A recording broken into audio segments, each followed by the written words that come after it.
jelaskan apa yang Anda ketahui tentang poligami dan apa sikap Anda terhadap orang yang berpoligami.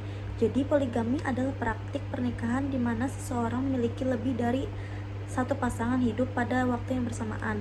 Dalam konteks masyarakat dan agama tertentu, poligami diizinkan dengan syarat tertentu, terutama dalam agama Islam yang memperbolehkan seorang pria untuk menikahi hingga 4 wanita dengan syarat memperlakukan adil terhadap setiap istri dan memenuhi tanggung jawab yang baik terhadap mereka.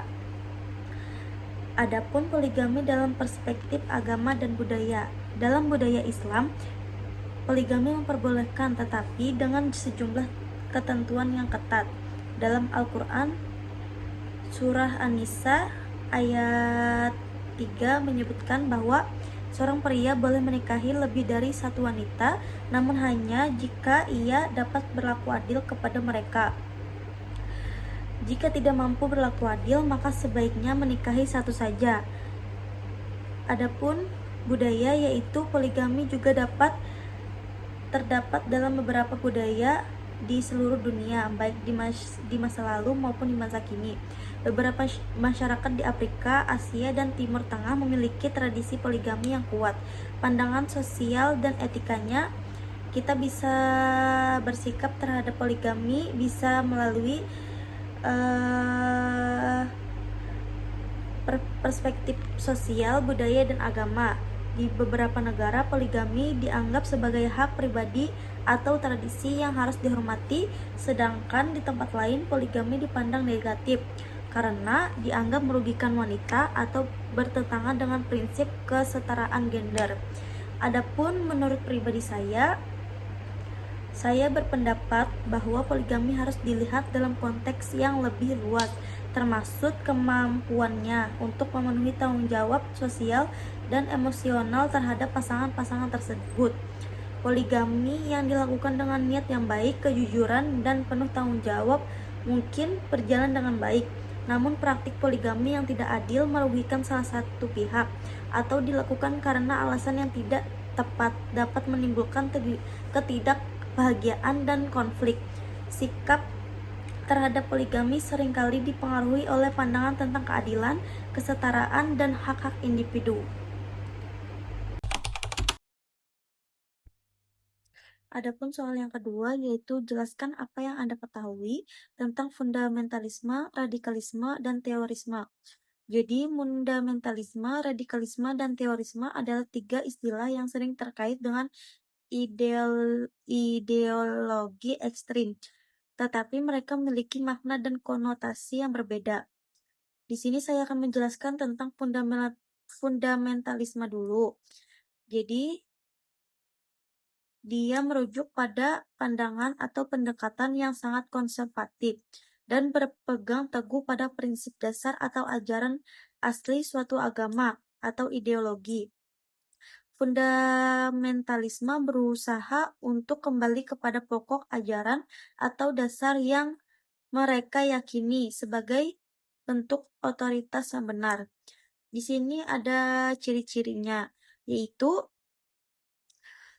penolakan terhadap modernitas atau interpretasi baru, keteguhan terhadap teks-teks agama atau ideologi sebagai satu-satunya kebenaran, keyakinan bahwa nilai-nilai atau aturan yang ada harus diterapkan secara ketat dalam kehidupan sehari-hari. Adapun contohnya yaitu dalam konteks agama, fundamentalisme bisa merujuk pada kelompok yang memegang teguh hukum-hukum agama tertentu dan menolak penafsiran liberal atau atas ajaran agama tersebut.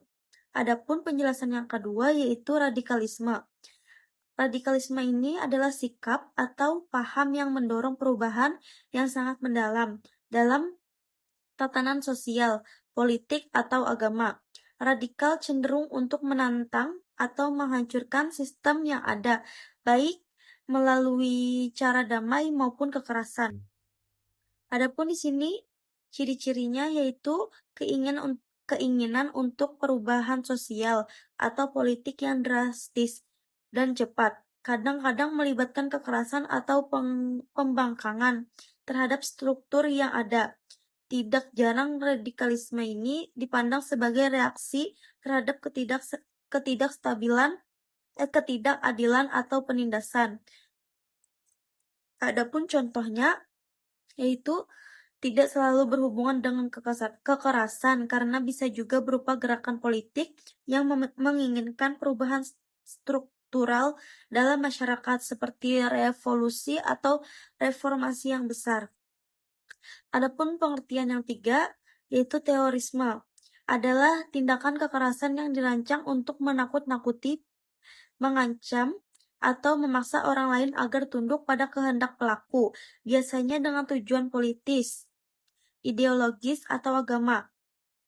Terorisme seringkali melibatkan serangan terhadap warga sipil yang tidak terlibat dalam konflik untuk menciptakan rasa takut di masyarakat.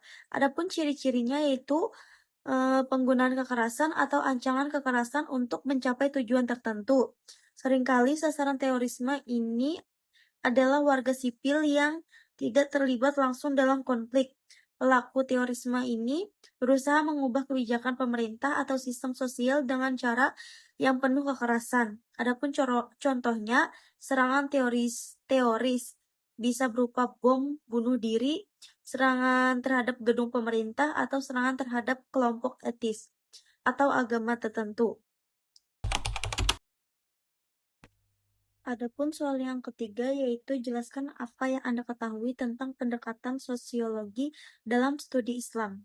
Pendekatan sosiologi dalam studi Islam mengacu pada penggunaan teori dan metode sosiologi untuk memahami dinamika sosial yang berkaitan dengan ajaran Islam, praktik keagamaan, serta peran agama dalam kehidupan sosial masyarakat. Pendekatan ini berusaha menganalisis bagaimana Islam mempengaruhi struktur sosial, interaksi dan politik dalam masyarakat Islam maupun masyarakat yang terdiri dari berbagai agama. Dalam hal ini, sosiologi Islam bertujuan untuk memahami hubungan antara ajaran Islam dan berbagai aspek kehidupan sosial, baik dalam masyarakat Muslim maupun dalam konteks sosial yang lebih luas. Adapun di sini ada beberapa aspek penting dalam pendekatan sosial, yaitu 1. Islam sebagai sistem sosial. Yang kedua, peran dalam pembentukan identitas sosial. Adapun yang ketiga yaitu Islam dan struktur sosial. Yang keempat adalah perubahan sosial dan Islam. Yang kelima, pluralisme dan Islam dalam masyarakat. Pluralisme dan Islam. Adapun yang keenam, kontroversi dan konflik. Yang ketujuh, studi kasus. Jadi, pendekatan sosial dalam studi Islam berusaha untuk memahami Islam tidak hanya sebagai agama, tetapi juga sebagai fenomena sosial yang membentuk berbagai aspek kehidupan masyarakat. Ini mencakup analisis terhadap struktur sosial, hubungan antara agama dan masyarakat, serta bagaimana ajaran Islam berinteraksi dengan perubahan sosial, politik, dan ekonomi. Sosiologi Islam memberikan wawasan penting mengenai peran agama dalam membentuk masyarakat, baik di dunia Muslim maupun dalam konteks global yang lebih luas. Adapun soal yang keempat yaitu jelaskan apa yang Anda ketahui tentang pendekatan fenomenologi dalam studi Islam. Jadi, pendekatan fenomenologi dalam studi Islam adalah pendekatan yang berfokus pada pengalaman subjektif individu dan bagaimana mereka merasakan, memahami, dan berinteraksi dengan realitas yang berkaitan dengan agama Islam. Fenomenologi berusaha untuk menggali makna yang terkandung dalam pengalaman religius, serta bagaimana pengalaman tersebut membentuk pemahaman seseorang terhadap ajaran, praktik, dan nilai-nilai Islam. Adapun di sini pengertian fenomenologi yaitu sebuah aliran filsafat dan metode penelitian pertama kali dikembangkan oleh Edmund Husserl pada awal abad ke-20. Tujuannya adalah untuk memahami pengalaman manusia secara langsung tanpa prasangka atau interpretasi dari kerangka teori atau pandangan sebelumnya.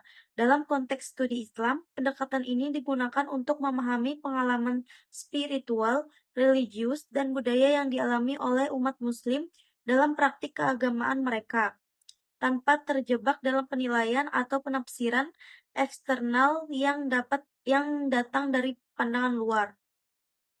Adapun di sini ciri-ciri pendekatan fenomenologi yaitu fokus pada pengalaman subjektif. Pendekatan fenomenologi lebih menekankan pada pengalaman langsung individu atau kelompok yang terlibat dalam praktik Islam. Ini berarti lebih banyak menyoroti bagaimana seseorang merasakan dan mengalami aspek-aspek keagamaan, seperti ibadah, doa, atau pengalaman spiritual lainnya. Terus selanjutnya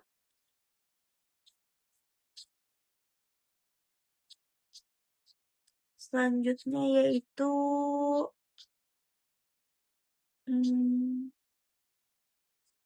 jadi inti dari pendekatan fenomenologi dalam studi Islam ini yaitu pemahaman mendalam tentang pengalaman religius dan spiritual umat Islam, serta bagaimana mereka merasakan, menghayati, dan memberi makna dan praktik-praktik keagamaan mereka, dengan menekankan pada pengalaman subjektif.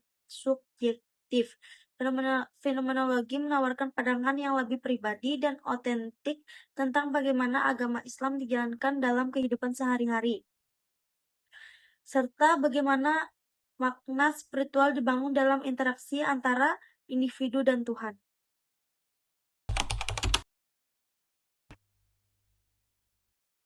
Adapun soal yang kelima yaitu jelaskan apa yang Anda ketahui tentang pendekatan antropologi dalam studi Islam. Pendekatan antropologi dalam studi Islam merujuk pada penggunaan teori dan metode antropologi untuk memahami dan menganalisis kehidupan sosial, budaya, dan praktik keagamaan yang berkaitan dengan Islam. Antropologi sebagai disiplin ilmu yang mempelajari manusia dan budaya dalam konteks sosial dan historis, memberikan perspektif yang sangat berharga dalam menggali bagaimana ajaran Islam diterapkan dalam kehidupan sehari-hari umat Islam di berbagai belahan dunia, serta bagaimana praktik-praktik keagamaan ini dipengaruhi oleh faktor-faktor budaya, ekonomi, dan sejarah. Jadi pengertian antropologi ini adalah ilmu yang mempelajari manusia, baik dari sisi biologi, sosial, budaya, maupun bahasa. Dalam konteks antropologi, dalam studi Islam, perhatian utama adalah pada aspek budaya dan sosial masyarakat Muslim, serta cara mereka menghayati dan mempraktekkan ajaran agama Islam. Pendekatan ini mencoba untuk memahami Islam bukan hanya dari segi teks-teks agama atau doktrin agama atau doktrin teologis, tetapi juga dari perspektif praktis yang berakar dalam kehidupan sosial dan budaya umat Islam. Jadi di sini ada ciri-ciri pendekatan antropologis dalam studi Islam, yaitu fokus pada praktik sosial dan budaya. Lebih menekankan pada praktik sosial dan budaya yang terkait dengan agama Islam. Antropologi Islam pelajari bagaimana umat Islam berinteraksi dalam kehidupan sehari-hari, bagaimana mereka merayakan hari besar keagamaan, dan bagaimana mereka menjalankan ritual-ritual keagamaan dalam konteks sosial mereka. Jadi, pendekatan antropologi ini dalam studi Islam memberikan pandangan yang mendalam tentang bagaimana Islam hidup dalam masyarakat, bagaimana ajaran agama diterjemahkan dalam praktik sehari-hari, dan bagaimana agama mempengaruhi struktur sosial dan budaya komunitas Muslim. Melalui penelitian lapangan dan observasi langsung, antropologi Islam mengungkapkan dimensi budaya, sosial, dan politik dari agama Islam, serta bagaimana agama ini beradaptasi dengan konteks sosial dan budaya yang berbeda. Pendekatan ini juga memberikan pemahaman tentang interaksi antara ajaran Islam dengan nilai-nilai dan praktik-praktik lokal, serta bagaimana Islam membentuk identitas sosial umatnya di bagian belahan dunia.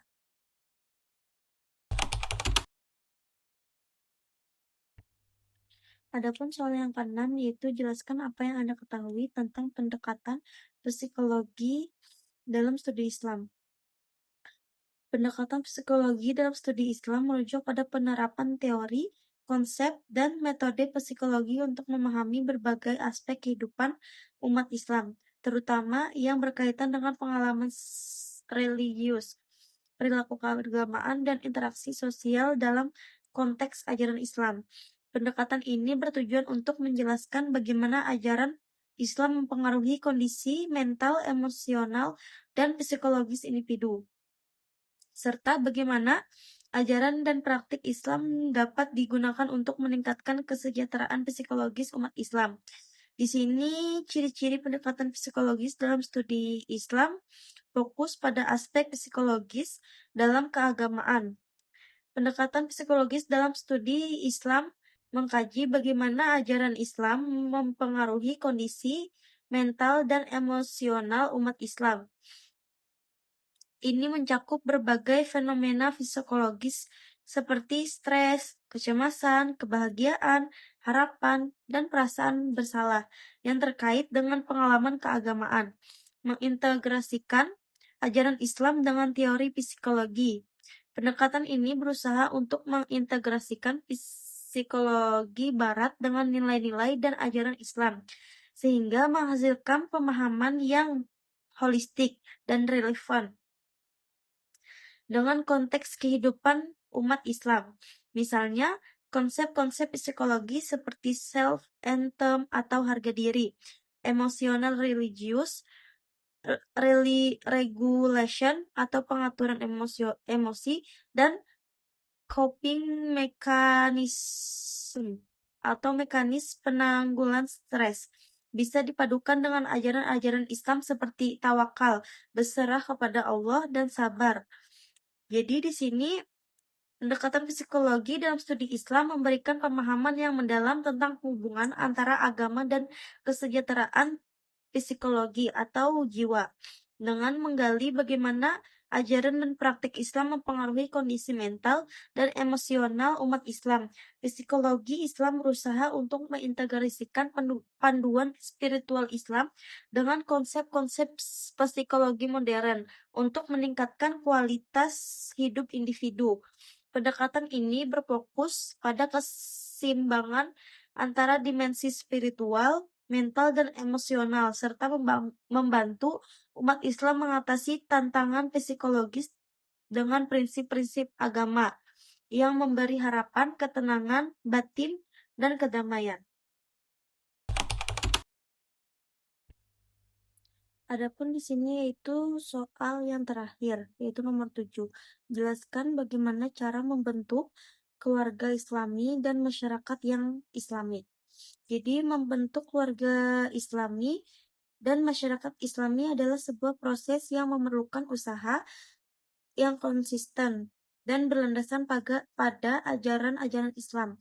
Keluarga dan masyarakat adalah dua pilar penting dalam kehidupan umat Islam, dan keduanya harus dibangun dengan prinsip-prinsip syariat Islam yang tidak hanya mengutamakan hubungan spiritual, tetapi juga sosial, moral, dan emosional. Jadi di sini ada beberapa cara yang dilakukan untuk membentuk keluarga Islami dan masyarakat Islami, yaitu membentuk keluarga Islami adalah unit sosial pertama yang sangat penting dalam membentuk generasi yang taat kepada Allah. Sebuah keluarga Islami tidak hanya mengedepankan kepatuhan kepada ajaran agama, tetapi juga mengutamakan kasih sayang, saling menghormati, dan kerjasama antar anggota keluarga. Berikut adalah beberapa langkah untuk membentuk keluarga Islami, yaitu: 1. Pernikahan yang berdasarkan niat yang lurus. Yang kedua, menanamkan nilai-nilai agama dalam kehidupan sehari-hari. Yang ketiga, mengajarkan pendidikan agama kepada anak. Adapun yang keempat, saling menghormati dan mencintai antara suami dan istri. Yang kelima, yaitu keadilan dalam pembagian tanggung jawab. Adapun yang keenam, mempererat silaturahmi keluarga. Adapun di sini prinsip untuk masyarakat Islami yaitu menerapkan keadilan sosial, menjaga ukhuwah Islamiyah atau persaudaraan, menegakkan kebenaran dan menghindari kejahatan. Yang keempat, meningkatkan kualitas pendidikan Islam. Yang kelima, menjaga kebersihan dan kesehatan. Yang keenam, mengutamakan kerjasama dan gotong royong. Yang ketujuh, menjaga keharmonisan antar agama. Jadi di sini eh, membentuk keluarga Islami dan masyarakat Islami memerlukan usaha yang berlandasan pada ajaran-ajaran Islam. Keluarga yang Islami diawali dengan pernikahan yang penuh niat baik dan pendidikan agama yang kuat. Sementara itu, masyarakat Islami harus dibangun dengan prinsip keadilan sosial, ukhuwah, dan amar ma'ruf nahi munkar dengan menanamkan nilai-nilai agama dalam keluarga dan masyarakat. Umat Islam dapat menciptakan lingkungan yang harmonis dan sejahtera yang dapat membawa kebahagiaan dunia dan akhirat. Sekian jawaban soal dari saya. Assalamualaikum warahmatullahi wabarakatuh.